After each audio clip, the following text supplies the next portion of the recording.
Om Jnanatimirandasya Jnananjana Shalakaya Chakshurunmilitam Yena Tasmai Shri Guruve Namah Shri Chaitanya Manobhishtam Sthapitam Yena Bhutale Swayam Rupa Kadamayyam Radhe Swapadantikam Vandeham Shri Guru Shri Yuta Padakamalam Shri Gurum Vaishnavamsam Shri Rupam Sagrajatam Sagra Raghunathan Vitam Tam Sajivam Sadvaitam Savadutam Bhajana Saitam Krishna Chaitanya Devam Shri Radha Krishna Padam Pragalita Shri Vishakanitam Cha He Krishna Karuna Sindhu Dinabandhu Jagatpate Gopesha Gopika Kanta Radha Kanta Namaste तप्त कांचन गौरांगी राधे वृंदावनेश्वरी वृषभानुसुते देवी प्रणमामि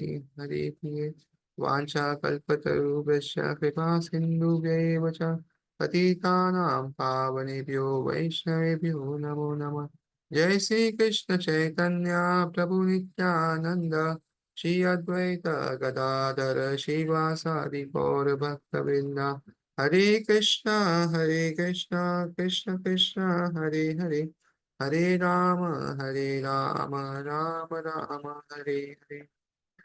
So thank you very much for today's class. So we'll start chapter number 4 of Bhagavad Gita.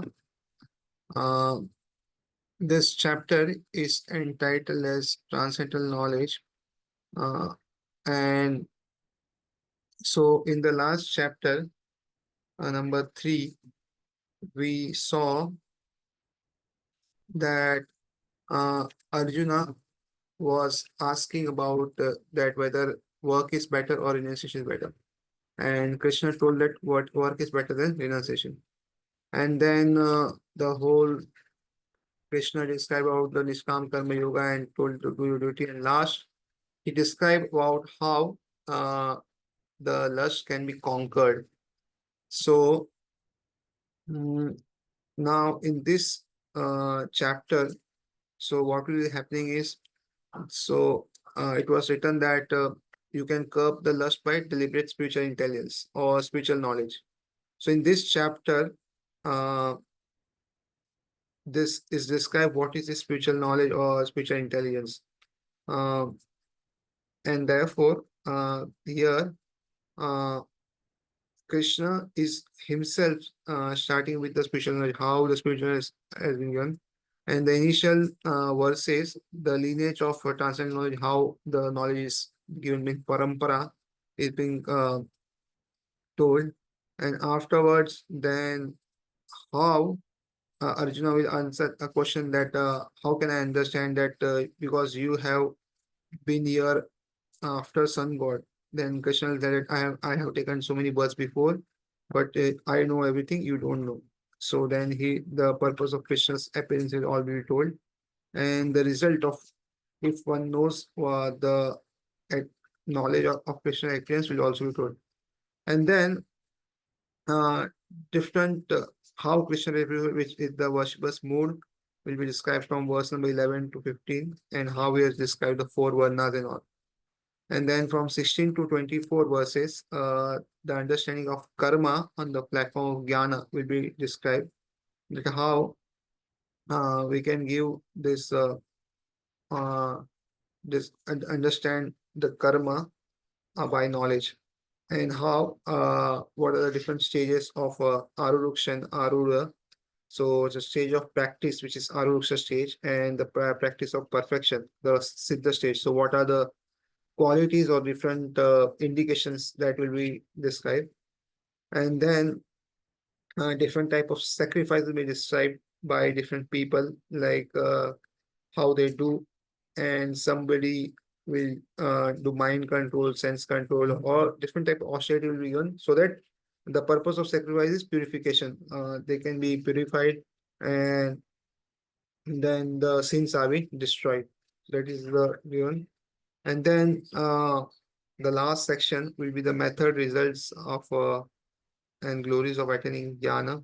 So the process of how attain the knowledge can be got, that is from Guru. And the famous verse will come, tat priti paripatena paripashna sevaya upadakshanti te jnanam jnanyas tattva. So this how you get the jnana, and then how faith is very important in acquiring jnana will be described, and who can attain jnana, and that is also will be described. And then this chapter will end with Krishna telling Arjuna that rise and fight.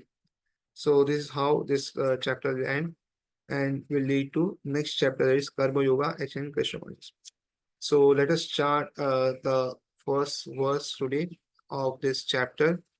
So the lineage of transcendental, how this transcendental knowledge is given in parampara. So let us start the verse number 1.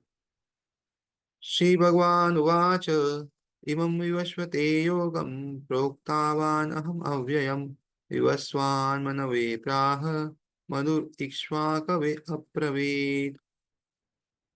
Shri Bhagwan Uvacha, the Supreme Personality God said, Imam, this Vivashvate, unto the Son, God, Yogam, the science of one's relationship to the Supreme, Proktavan, instructed, Aham, I, Avyayam, imperishable, Vivaswan, Vivaswan, the Son's God name, Manave, unto the Father of mankind, of the name Vivashvata, Praha, told, Manu, the Father of mankind, Ikshvakave, unto King Ishvakavu, Abravit said.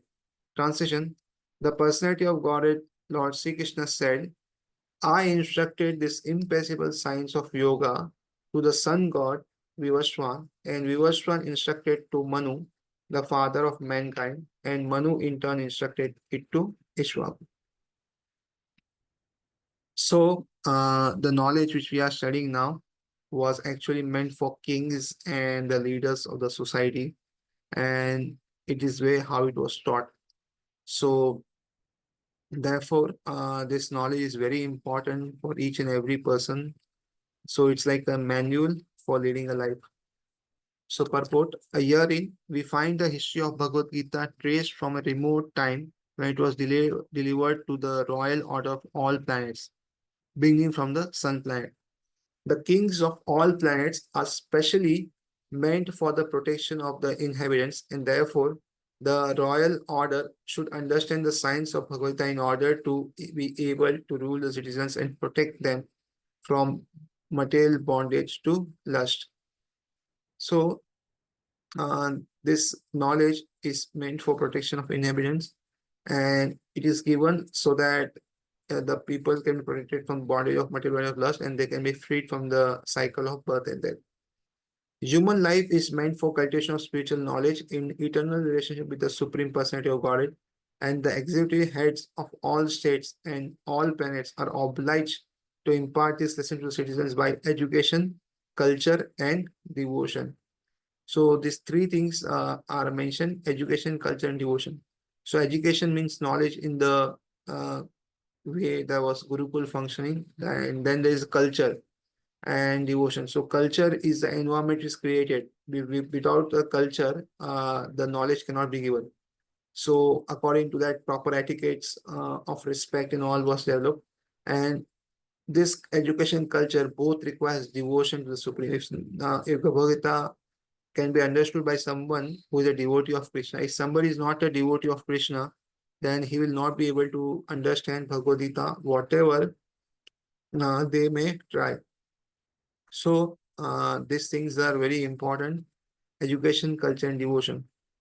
In other words, the executive heads of all states are intended to spread the science of Krishna consciousness so that the people may take advantage of this great science and pursue a successful path utilizing the opportunity of the human form of life. So, uh, the executive heads of all states uh, are also in turn required that they give this education to all. Therefore, we need to study this Gita, and we also need to give this knowledge to all whomever may be under us, or whomever we may influence, so that their life is also successful.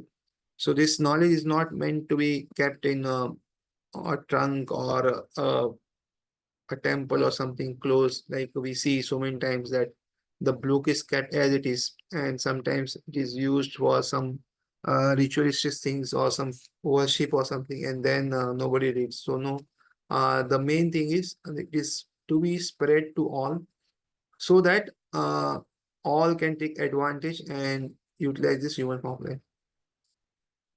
So people may take advantage of the great science and pursue a successful path, utilizing the opportunity of human form of life. So this human form of life has to be utilized in a proper way, otherwise it will go waste. And the main utilization is to become self-realized and to know who are we, who is Krishna, and what is our relationship. So this is the main reason why human form of life is there. In this millennium, the sun god is known as Vivaswan, the king of the sun, which is the origin of all planets within the solar system. In the Brahma Samhita, it is stated, Yachakshuresh Savita Sakala Grahanam Raja Samasta Suramurti Rasesha Teja Yasyagnaya Brahmati Sambrata Kalachakro Govindamadipurusham Tamam. Let me brush it, Lord Brahma said, the Supreme Personality of Godhead Govinda, who is the origin person and under whose order the sun, which is the king of all planets, is assuming immense power and heat. The sun represents the eye of the Lord and traverses its orbit in obedience to his order.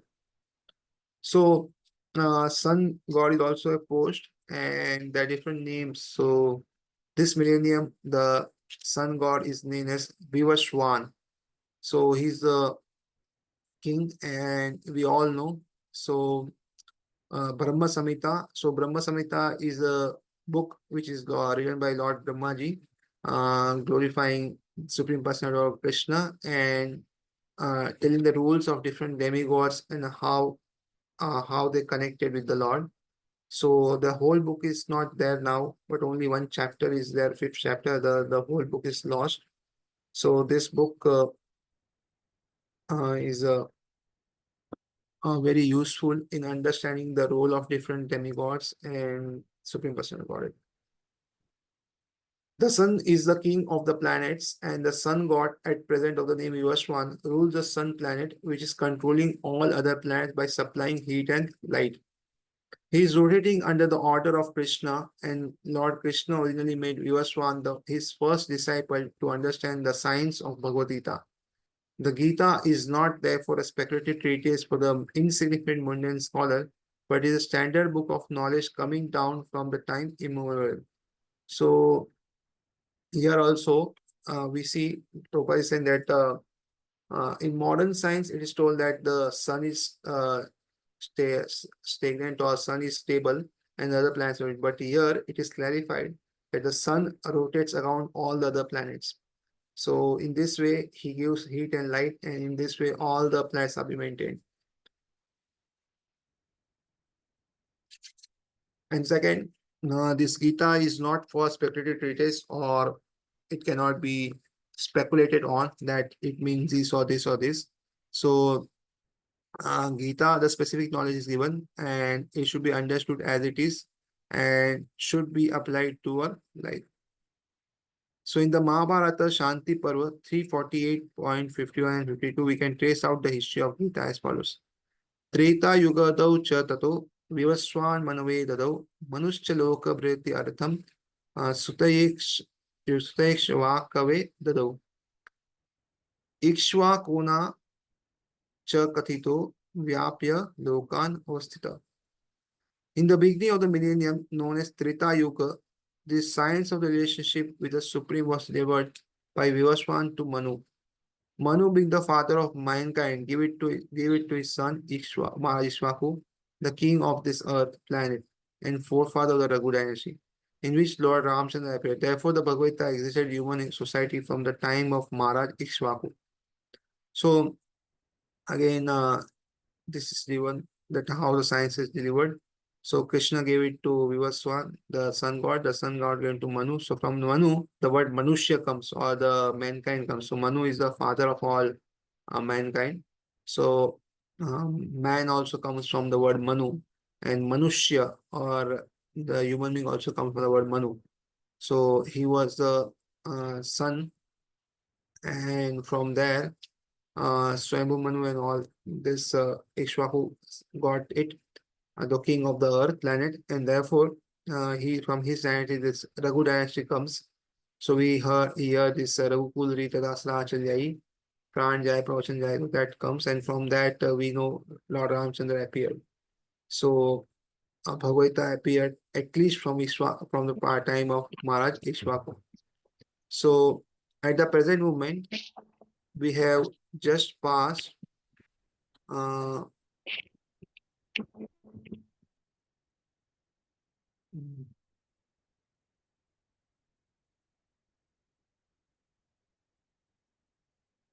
at the present moment, we have just passed through 5,000 years of Kali Yuga, which lasts for 4,30,000 years. Before this, there was Dwapar Yuga, 8 lakh years. Before that, there was Treta Yuga, 12 lakh years. And thus, somewhat 2 lakh 5,000 years have ago, Manu spoke the Bhagavad Gita to his disciple and son, Maharaj Ishwaku, the king of the planet Earth. So, generally, Kali Yuga is the smallest of all yugas.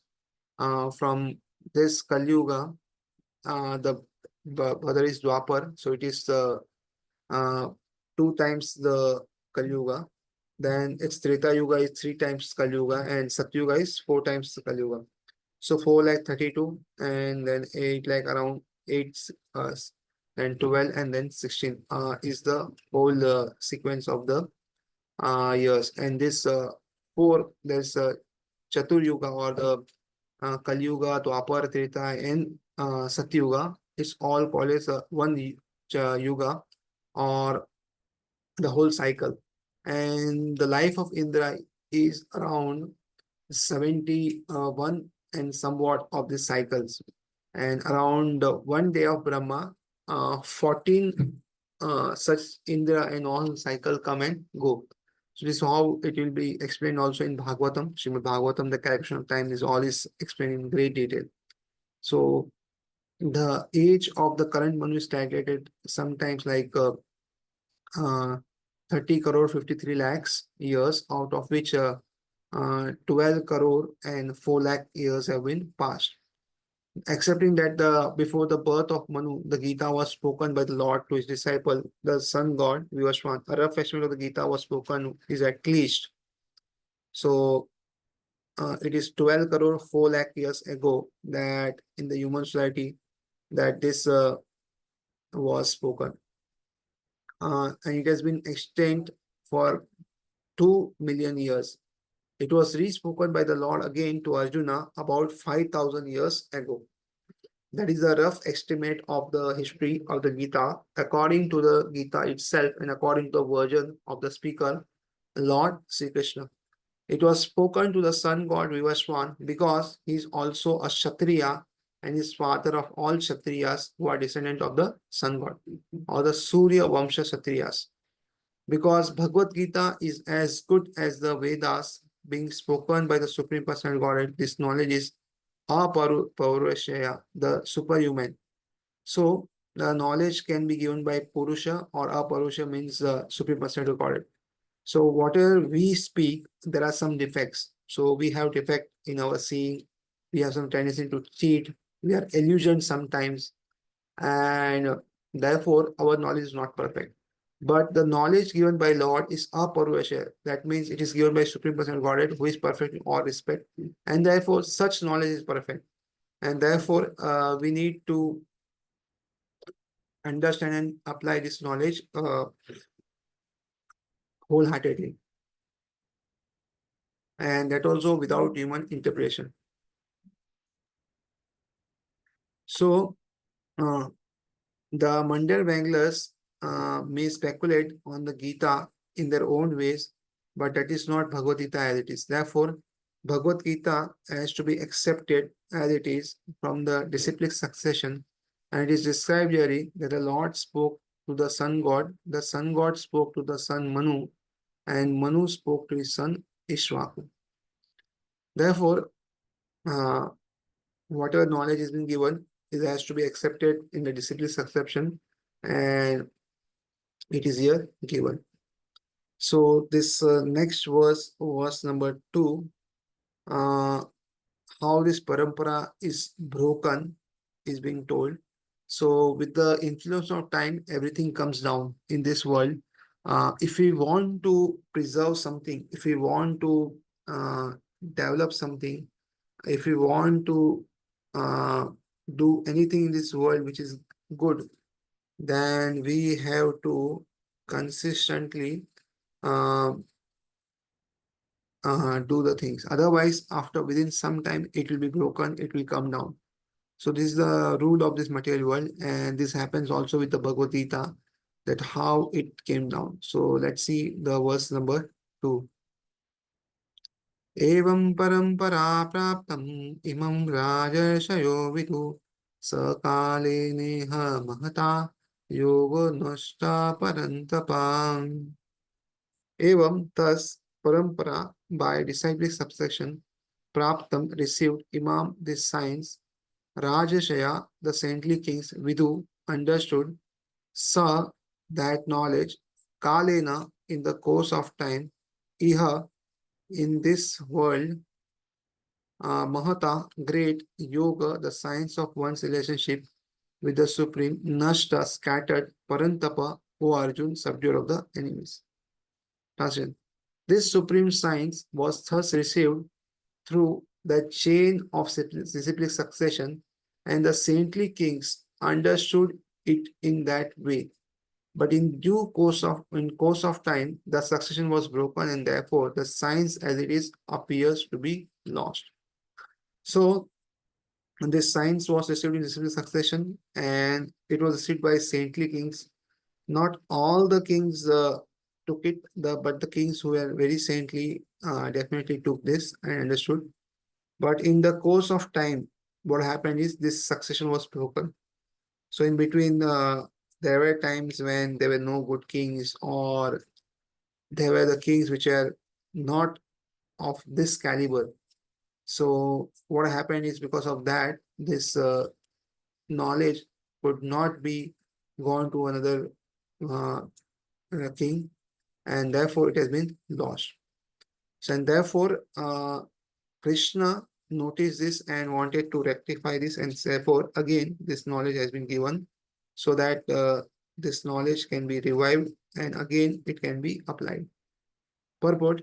It is clearly stated that the Gita was specially meant for the saintly kings because they were to execute its purpose in ruling over the citizens. Certainly, Bhagavad Gita was never meant for the demonic persons who would dissipate its value for no one's benefit and would devise all types of interpretations according to the personal whims. So, this knowledge of Bhagavad Gita uh, is never meant for demonic persons or the persons who will not understand or not take Krishna as Supreme Personality of God, and they will not benefit, and even they will not give for others for their benefit. But then what will happen is they will interpret their own ways. Like we see nowadays, there are so many versions of Bhagavad Gita in which different interpretations of this are being given, which are of no value or which directs one to a different uh, explanation altogether, and thereby one's chance of becoming devotee or going back to Godhead is minimized. As soon as the original purpose was scattered by the motives of the unscriptural commentators, there arose the need to re-establish the disciplic succession. So as soon as this happened, that the motives were changed by the unscriptural commentators. So different commentators have different motives, and therefore, when it was scattered, then the need for re-establishing the disciplic succession arose. 5,000 years ago, it was detected by the Lord himself, and that the disciplic succession was broken, and therefore he declared that the purpose of Gita appeared to be lost. In the same way, at the present moment also, there are so many editions of the Gita, especially in English, but almost all of them are not according to the authorized disciplic succession. Therefore, the There are innumerable interpretations rendered by different mundane scholars, but almost all of them do not accept the Supreme Personality of Godhead Krishna, although they make good business on the words of Sri Krishna. So there are so many versions now also. They write about Gita, but instead of explaining what Krishna meant, they will write what they meant. And therefore, the purpose is lost and the need for writing this commentary on Bhagavad arose. The spirit is demonic because demons do not believe in God but simply enjoy the property of the Supreme. Since there is a great need of an edition of the Gita in English, as it is received by the Parampara succession system, an attempt is made herewith to fulfill this great want. Bhagavad Gita, accepted as it is a great boon to humanity. But if it is accepted as a treatise of philosophical speculations, it is simply a waste of time. So, uh, this Bhagavad Gita is not just a philosophical speculation that is speculated or something. Or so whatever is there in Gita, some things we may understand, some things we may not understand, but it's all true and it is foolproof. That is, whatever the conditions are there, it will definitely occur, or the things will definitely happen. So therefore, this book has to be considered as it is, and all the verses should be understood in this that perspective. So we may question that how it is that this verse or this word applies to us, but we cannot question why it is so, why it is true or why it is false. So these verses are true, but we may sometimes not understand how it can be applied or how it is true. So therefore, this needs to be understood with thorough understanding, and we will also need guidance on how we can apply in our life. Otherwise, this is simply a waste of time. So now, the question may arise that this knowledge was given in disciplic succession, and now it is broken. So why Arjuna was selected for this knowledge? So this question will be answered in this verse. So Krishna could have selected anybody, maybe Yudhishthira Maharaj, maybe Duryodhan, maybe any other person in this world. But why only Arjuna was selected, so that this knowledge of Bhagavad Gita would have been given back, or this the new disciple succession would have started. So this answer to this question is given in this verse number 3. So let us recite this verse and then understand the meaning. Text number 3. Saivayam mayate adya yoga prokta puratana bhakto asime sakha cheti rahasyam haya etat uttamam. Sa, the same, eva, certainly, ayam, this, maya, by me, te, unto you, adya, today, yoga, the science of yoga, prokta, spoken, puratana, very old, bhakta, devotee, asi, you are, me, my, sakha, friend, cha also, iti, therefore, rahasyam, mystery, is certainly, etat, this, uttamam, translation. This very ancient science of the relationship with the Supreme is today told by me to you because you are my devotee as well as my friend and can therefore understand the transcendental mystery of this science. So why this knowledge was given to Arjuna is because Arjuna was a devotee and also he was a friend, and therefore this science can be understood by him. So the person who is not a devotee of Krishna, or who is not a friend but envious of Krishna, that why Krishna is enjoying with so many gopis, or why Krishna does this or that, he kills such person like this, or if somebody has such doubts or somebody is envious, then it will not be easy for them to understand this message of Gita. Only one person who is a devotee uh, and a friend can understand, or who is not envious of Krishna can understand the knowledge of this mystery of Bhagavad Gita. Purport. There are two classes of men, namely the devotee and the demon. The Lord selected Arjuna as the recipient of this great science owing to his being a devotee of the Lord. But for the demon, it is not possible to understand this great mysterious science. So we all know there are two types of people, this devotee and demon. And in between, there are some grades or shades also. So the person will be able to understand as far as his devotional his side is more and his demonic side is less. So gradually, what we should do is try to reduce the anarthas which we have and try to increase the devotion side which we have, so that gradually our understanding of Gita may increase day by day.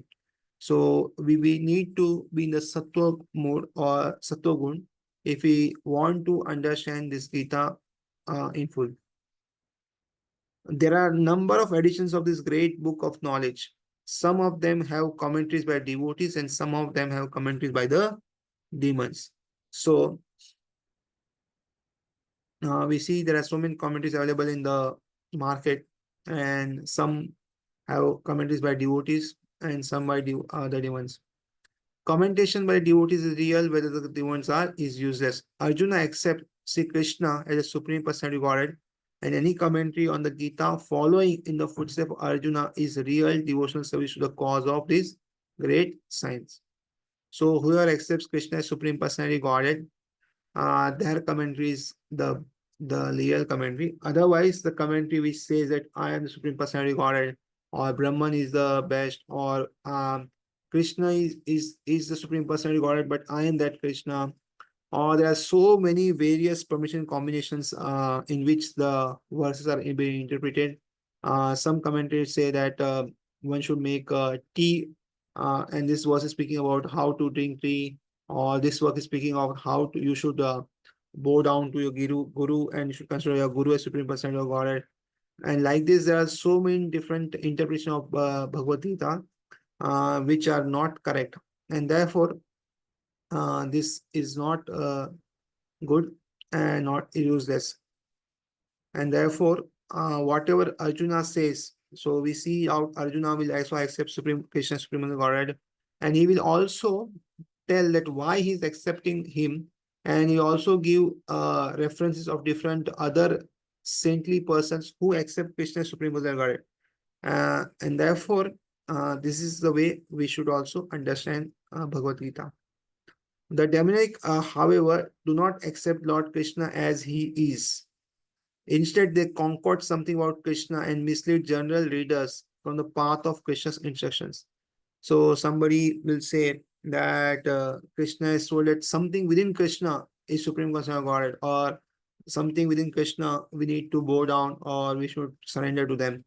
So Krishna is saying that surrender to me, and somebody is saying that surrender to something within Krishna. So in this way, people will conquer different things, and therefore mislead the general readers from the path of Krishna's instructions. So we should not surrender something to Krishna, but to Krishna directly. Here is a warning about such misleading paths. One should try to follow the disciplic succession from Arjuna and thus be benefited by this great science of Srimad Bhagavad Gita. So one should not be misled by these all things, but we should be benefited by this great science of Bhagavad Gita, which is told here. So now uh, Arjuna is being selected as a recipient of this Bhagavad Gita. But is it that Arjuna should accept whatever it is blindly and should not question anything?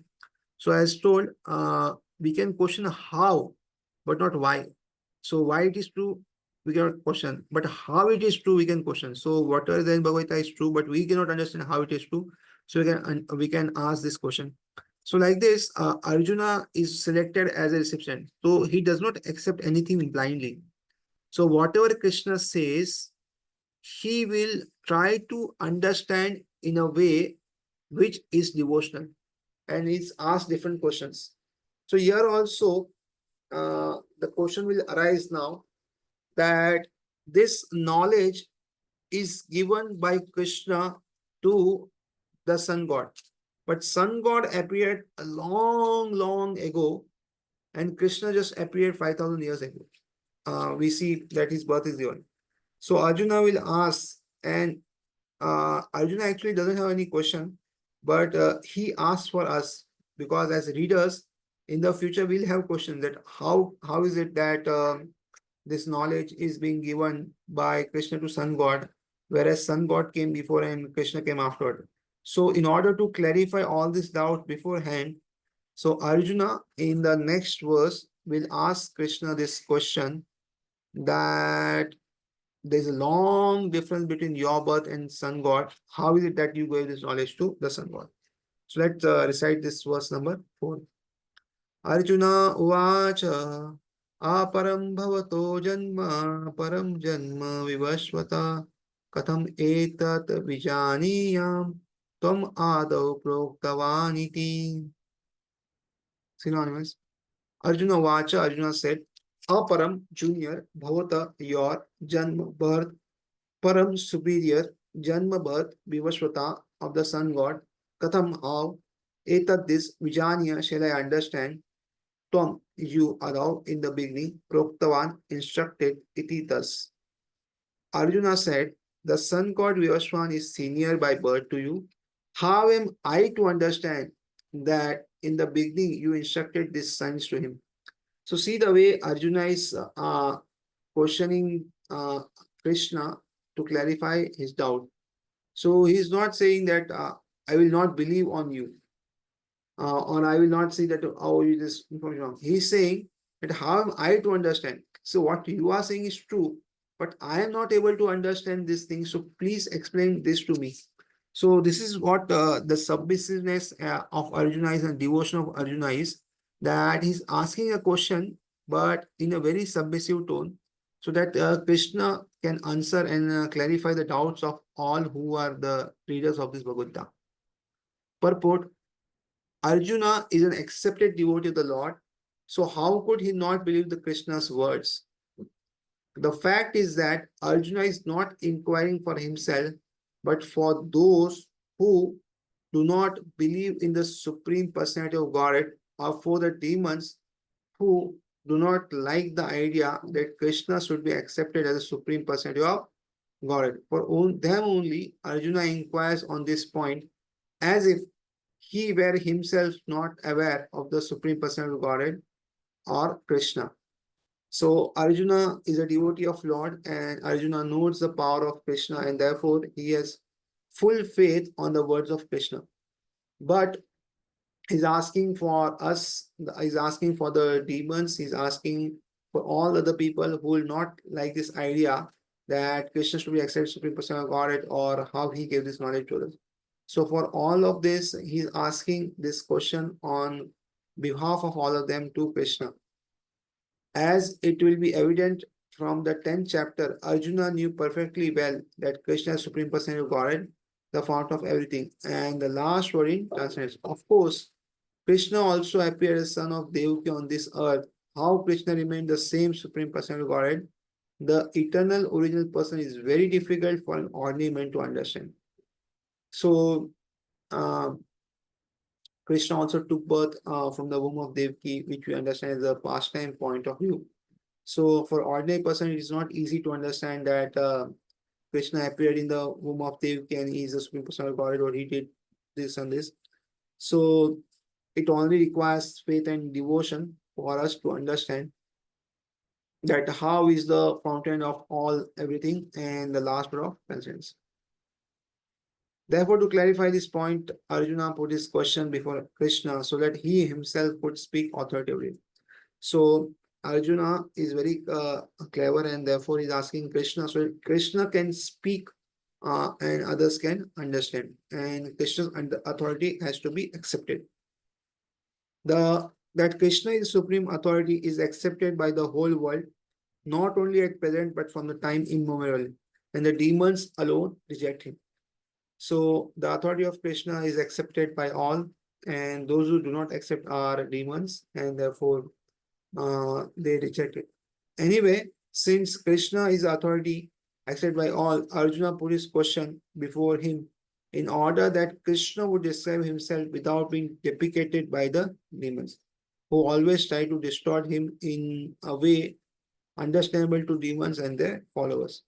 So here Arjuna is asking Krishna so that he may answer instead of others answering, because we understand that demons always will like to look upon down upon Krishna and will not take advice of Krishna, or will not uh, tell that Krishna is Supreme Personal Godhead. So Arjuna wanted that Krishna himself will answer so that it will be cleared for all times to come. And therefore he asked this question to Krishna.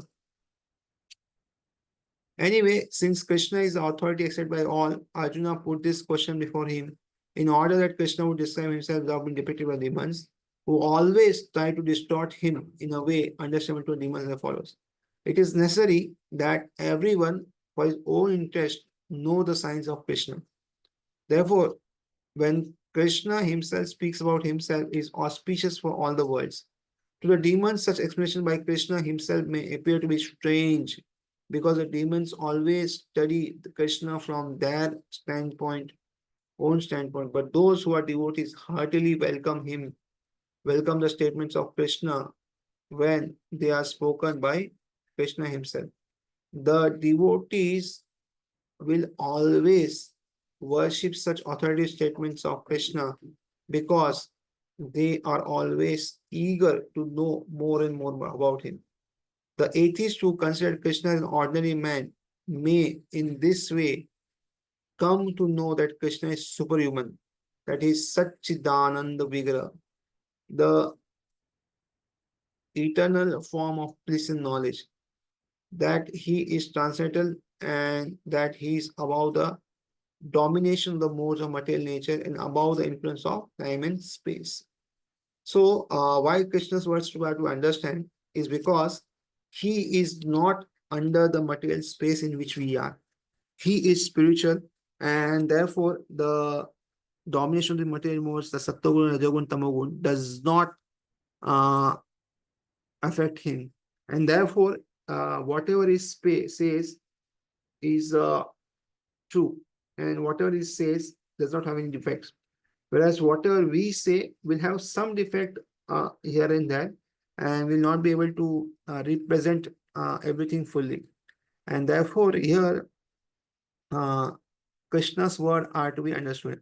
And also, he's Sachidanand Vigraha, so he's eternal, full of knowledge, and always blissful. And therefore, uh, the knowledge also which is given by him is eternal. And therefore, this knowledge will definitely help. Otherwise, knowledge, if we see in this world, is in relation to with somebody. So sometimes it is true and sometimes it is false. But here, the principles stated by in Bhagavad Gita by Krishna are all true. And whatever it may be in any part of the world, this will always be true.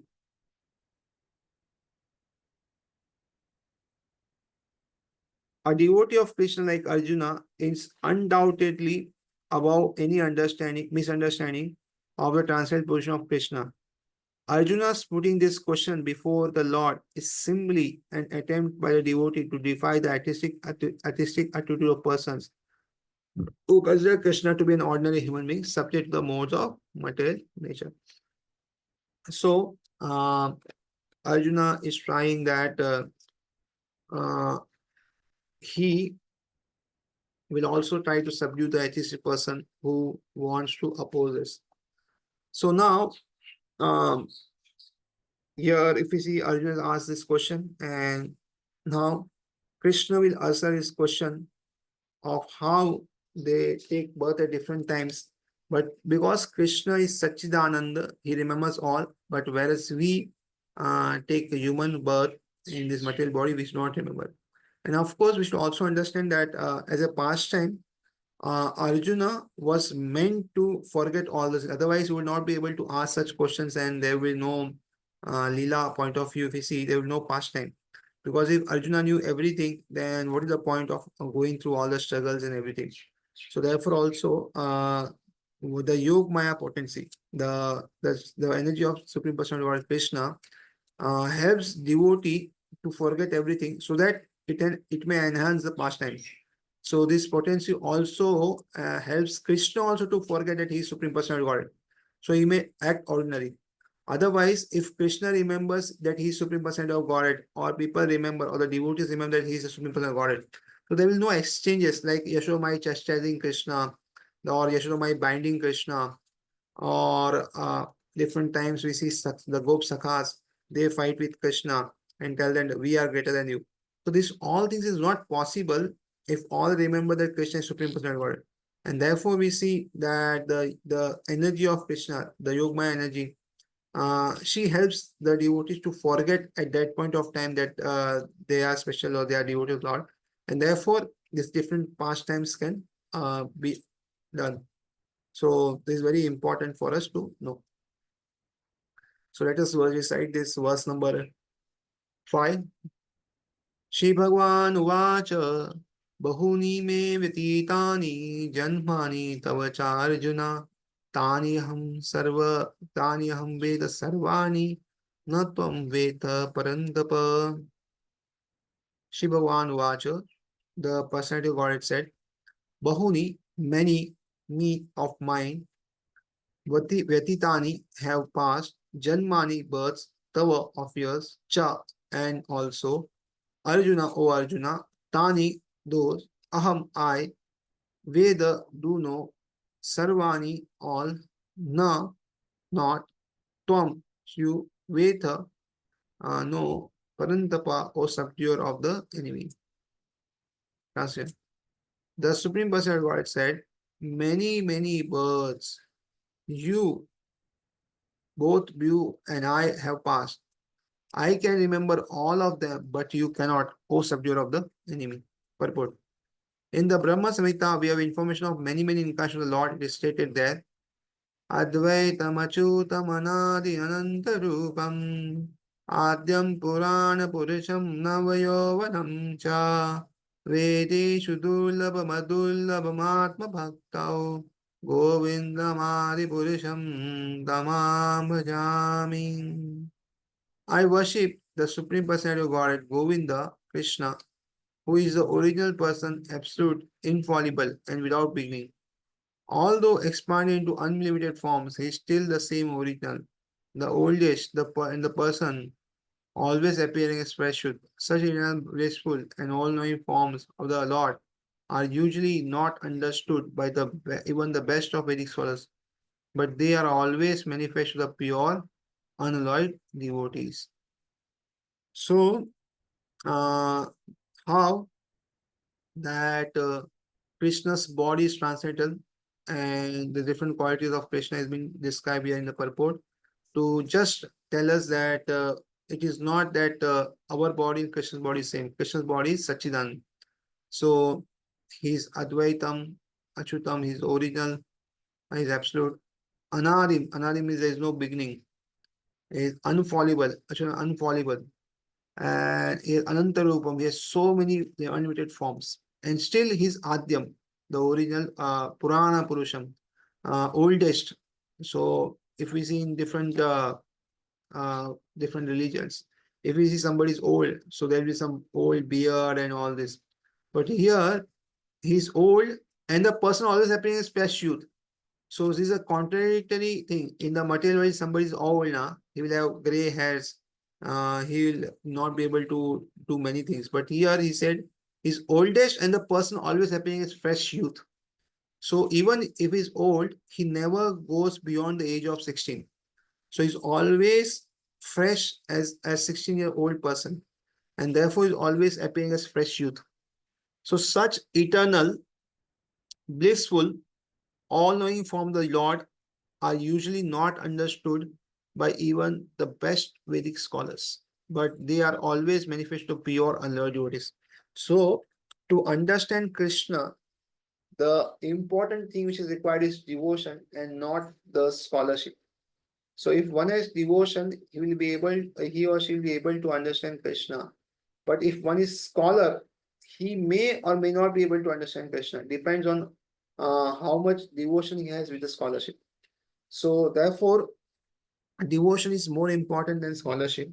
And if one has devoted devotion, then gradually one will also attain some knowledge or scholarship about Krishna. So therefore, one need not worry about knowing, but we must not one will be worried about being becoming a devotee of Krishna. So therefore, this is very important that we should become devotees of Krishna. It's also stated in Brahma Samhita, Ramadimurtishu kala niyamena tishtan नानावतारमकरोत् भुवनेषु किन्तु कृष्ण स्वयं संभवात् परमापुमान्यो गोविन्दमादिपुरुषं तमां भजामि. I worship the Supreme Personality of Godhead, Govinda, Krishna, who is always situated in various incarnations such as Rama, Narsimha, and many sub-incarnations as well as, but who is the original personality of Godhead known as Krishna and who incarnates personally also. So, uh, Krishna appears as Rama, Narsimha, and many sub-incarnations, but is originally known as Krishna, and from Krishna, all other avatars uh, come. So this should be understood in proper sense that, so if we read different books or different Puranas, so it will be said that from Vishnu Krishna came, and in Bhagavatam it said from Krishna Vishnu came. So for us, we should understand that Bhagavatam is Amal Purana, and therefore we understand the version of Bhagavatam and Bhagavad Gita. So here Krishna is understood to be Supreme Personality of God. So if that is not the case, then we cannot become the devotees of Krishna. And likewise, in other books where it is told that Vishnu is the fountain of all incarnation and from Vishnu everything comes. If that is not written there, then they will not become devotees of Lord Vishnu. And therefore, we should not have this mentality of seeing difference or seeing that, oh, this is the only thing. So truth, according to us, is this. According to other sampradayas, may be different. So every sampradaya has a different set of books for them, and that books are only meant for that sampradaya, and that should be read by them, not by us, by others. So, like somebody is in a medical college, so he will read books on medicines, and somebody is in engineering college will read books on engineering college. So engineering college is also good and medical college is also good, and both have their own uh, plus and minus points. And therefore, we cannot compare that, somebody is pursuing engineering is not good and somebody is pursuing medical is good. Or sometimes we cannot tell that only one should study engineering and not medical. So this way, if we see here also, those who are attracted by Vishnu will worship Vishnu. Those who are attracted by Krishna will worship Krishna. And like this, those who are attracted with Lord Ram will be worshipping Lord Ram. Those who are attracted by Lord Vitthal will be attracted by Vitthal. Those who are attracted by Tirupati Balaji will attracted by Tirupati Balaji. So all are these Vishnu forms only. So somebody may attracted to Lord Nasima or different incarnation of Lord Vishnu only. So this all may be worshipping them only. But according to Bhagavatam, what is said is they all come from Krishna, and that we should accept as authority thing. And according to other Puranas like Vishnu Purana, all, if there is some discrepancy or difference, that is meant for the followers of that sampradaya or that book, and we should respect them as it is, and we should not argue with them. Oh, this is Bhagavatam, and in this it is and this or that. So we should not argue with them. If they say that, oh, Vishnu is best, yes, Vishnu is best for them. But for us, internally, we should understand that Krishna is the best for us. And like this, we should have this general understanding and should not go into argumentations. Otherwise, what will happen is uh, our devotion will decrease, because we should respect even devotees. And in Manasiksha, Raghunath Das Goswami also says that other Vaishnavas are also to be respected, and therefore we should not argue. At the same time, for us, Krishna is Supreme Personality of Godhead, so we'll worship Krishna only, but respect all others. So therefore, this need to be understood.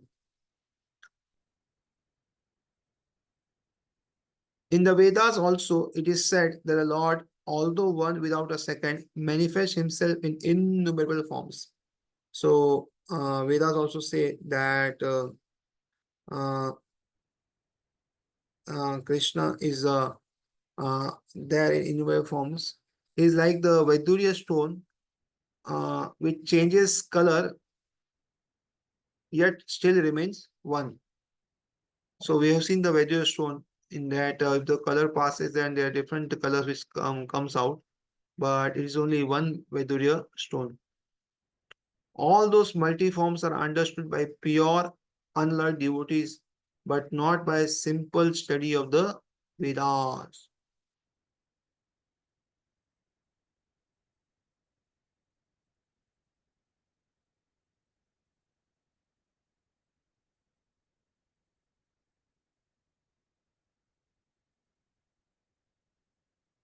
Vedeshu dullabhamadullamamaatma bhaktau. So, devotees like Arjuna are constant companions of the Lord, and whenever the Lord incarnates, the associate of devotees also incarnate in order to serve the Lord in different capacities. So, this would also understand that whenever Ramji appears, then Hanumanji will definitely appear. So, Krishna will never come alone.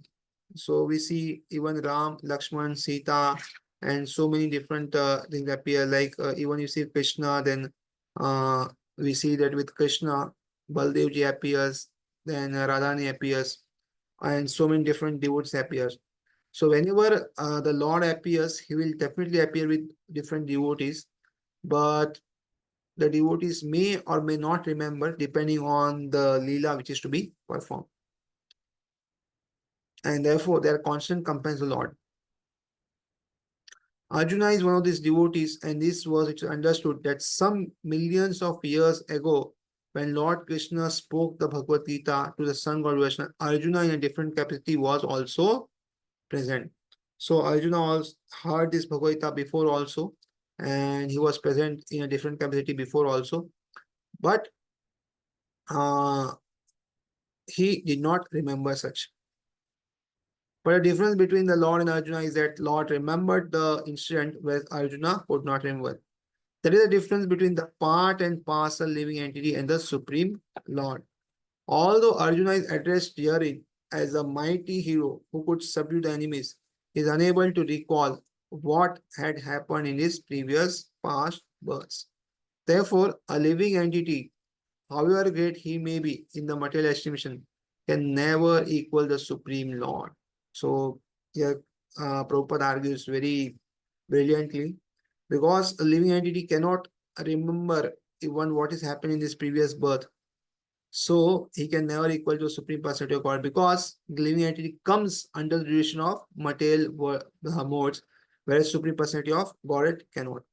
And therefore, he cannot equal Supreme Personality of God. Anyone who is constant companion of the Lord is certainly liberated person, but he cannot be equal to the Lord. So even after liberation, one will never be equal to the Lord in any respects. And therefore, one may not be coming to the material energies realm, but at the same time, he will not be lording over the material nature. And therefore, living entities, always small living entity, he can be free from the clutches of material world. He can be liberated, but he cannot lord over material nature. Whereas Supreme Personality Godhead, he lords over the material nature, and therefore this material energy is under him.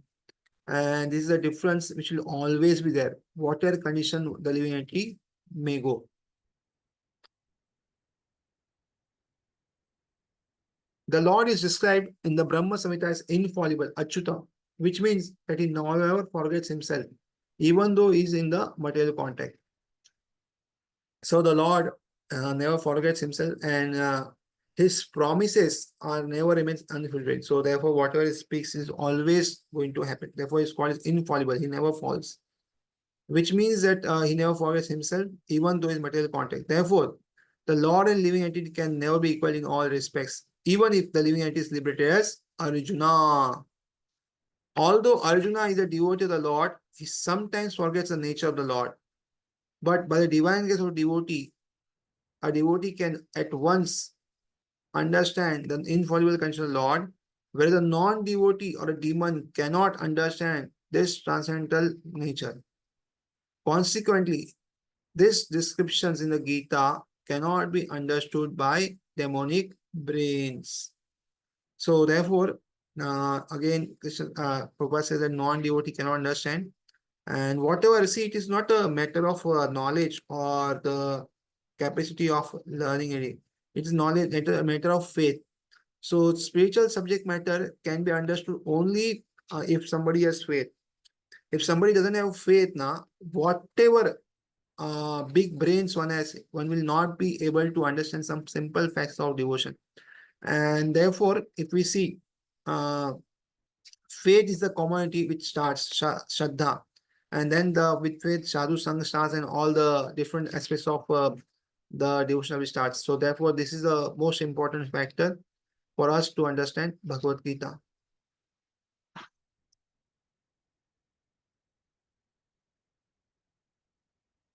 So we may also note herein that a living entity forgets everything due to his change of body, but the Lord remembers because he does not change his body.